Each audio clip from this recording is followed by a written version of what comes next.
The last leg of my journey gets a little political to the city of Derry, or officially Londonderry, a focal point for the nascent civil rights movement in Northern Ireland. Not surprisingly, the trip starts from the Belfast Europa Bus Terminal. It's basically the transportation hub for Northern Ireland. Here in Northern Ireland, when you buy a bus ticket, it's valid on all the buses and all the routes, including the local and the intercity buses. So this is my ticket right here. I'm heading over to Derry pretty soon, and I'm really excited to make the most out of this ticket. Hey, after all, I pay for it. It's £950. We have arrived here at the Derry Bus Terminal. The total trip takes roughly about 2 hours long. The first thing I'm going to do is head over to the hostel, drop off my stuff, and we can get started on our day.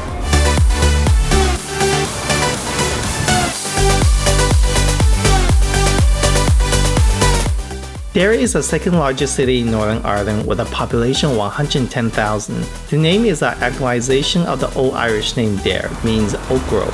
In 1613, the city was granted a lower charter by King James I and gained the London prefix to reflect the founding of its construction by the London Guilds. And as a result, Londonderry remained its legal name.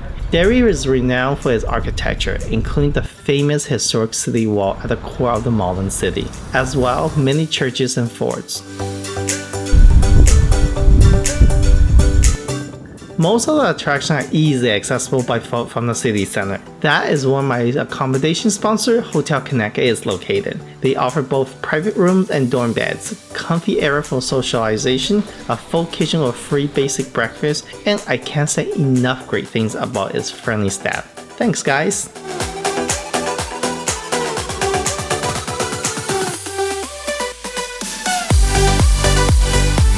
So we're going to start our journey right here, right in front of the City Wall. Oh dear. Right in front of the Guildhall Church. Oh man, no break from the weather. Let me continue. We'll start our journey from Guildhall Square, within the reach of the historic 400-year-old wall. The iconic Guildhall with City Hall is one of the city's most recognizable and arguably one of the most stunning landmarks. The building is the seat of the elected member of Derry and Strabane District Council and its council chamber. Built in 1890 and designed by the John Guy Ferguson and financed by the Honourable the Irish Society.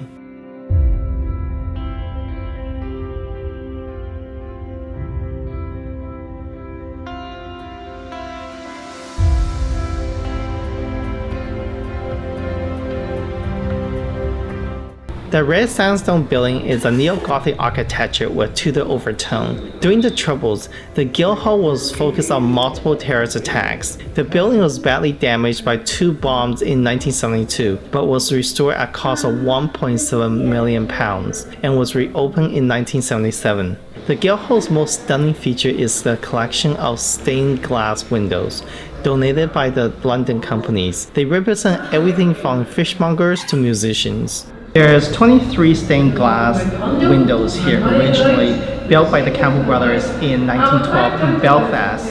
However, what you see today is mostly replicas because the original was destroyed in the 1972 IRA bombing, or they call it the Bloody Sunday. In 1989, a new window was set up to commemorate the victims of the Bloody Sundays.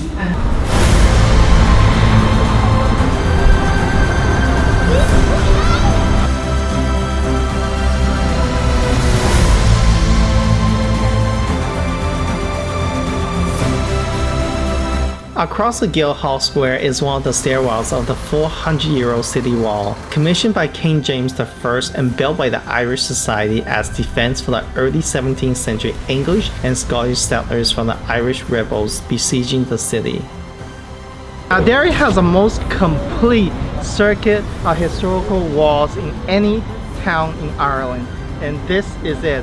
It's rise up 8 meters high. It was built between 1613 to 1618.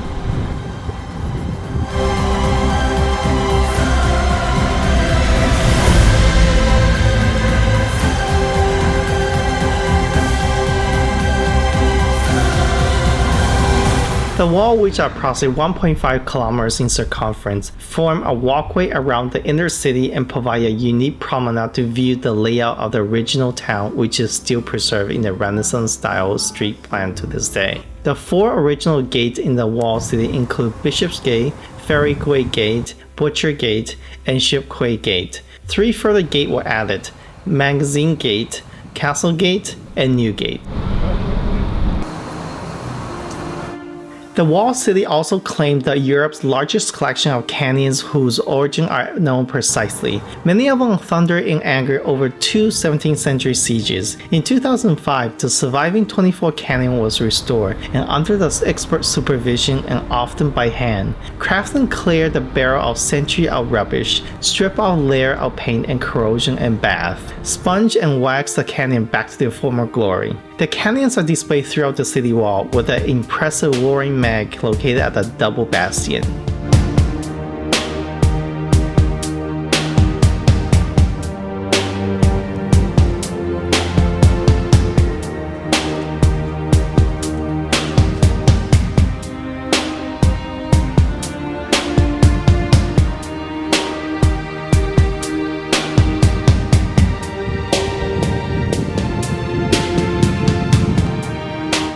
There's many churches located within the walled city, including the St. Cobb's Cathedral, built in 1633 in the Planters Gothic style, with its stone coming from the local quarries and employ local skilled stone cutters and masons. The cathedral has many fine stained glass windows, regiments, flags, and a large collection of historic items at the time of the siege.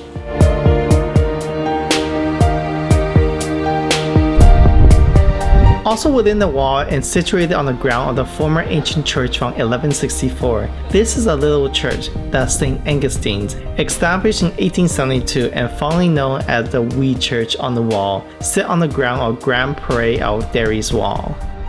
Now this city has a lot of magnificent grand cathedrals and churches and so on. But there's also some cute ones as well. This is the St. Augustine Church. It's actually really small, but it's very cute. So what's so interesting is during the siege, back in the 17th century, the term of the surrender within that cannonball landed on the ground of this church. Another church also located within the wall, I promise this is going to be the last one, is the First Derry Presbyterian Church. It's believed to be on the site of the earlier Presbyterian Church founded in 1690 and continued to be occupied by the present church. Adjoining the church is the refurbished Blue Coat School, now a visitor center telling the story of many ways in Presbyterian contributed to the development of Derry over the last 4 centuries.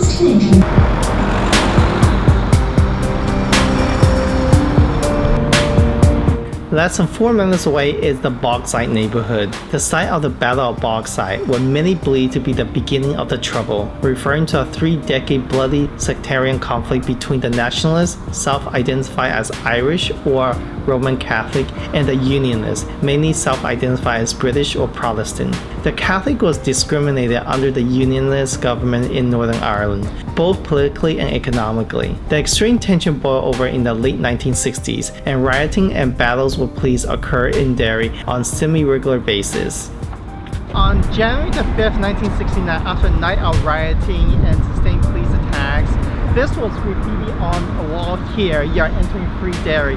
It's a very simple graffiti, but it became the symbol for the civil rights era here, as well as the international symbol for the police for the state injustice. When the British Home Secretary Jim Collingham visited Derry in August of 1969, the Free Derry Wall was painted white, and "You are entering the Free Derry" sign was professionally repainted in black lettering. The area in front of the wall known as Free Derry Corner by its inhabitants. Today, you can see the scene of the 1969 Battle of Bauxite and the Bloody Sunday in 1972 painted on the building of the surrounding street.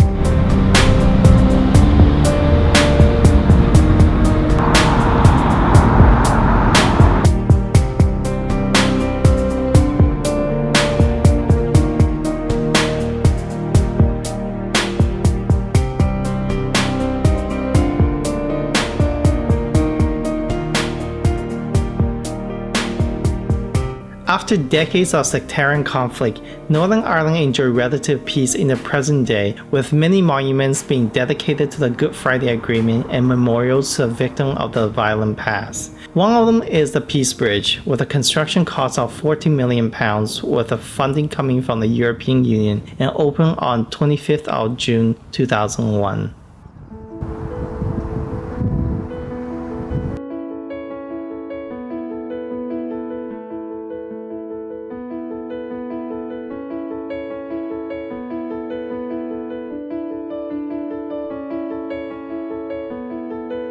The cycle and footbridge across the Foyle River is intended to improve relations between the largely nationalist Cityside on the west bank and with the largely unionist Waterside on the east bank by improving access between these two areas. The asymmetrical bridge is 235 meters long and 4 meters wide and is supported by two sloping pillars and symbolizes a coming together of two communities.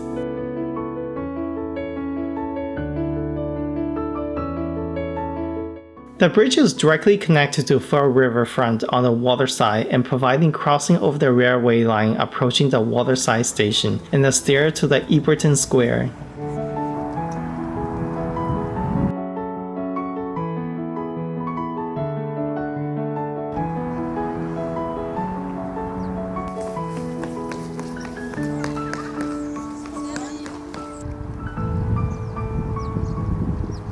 The Eberton Square is a 29-acre former Army parade ground and an Army heritage site, initially occupied by Jacobite forces during the Siege of Derry and subsequently developed as a 10-acre start fort in 1841.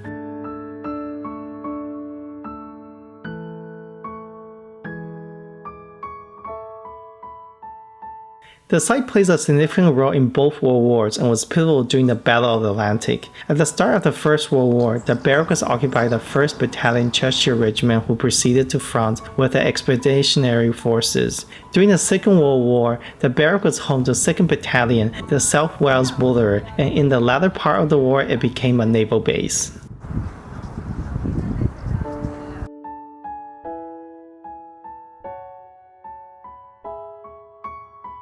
The barrack has also been attacked numerous times, including during the Trouble when on 11th of January 1974 the official Irish Republican Army killed 2 civilians who worked as a contractor for the British Army after a bomb exploded under their car. Another instance happened on 14th of December 1993 when 2 soldiers were wounded by a tripwire bomb blast in a fence at a railway bordering the facility.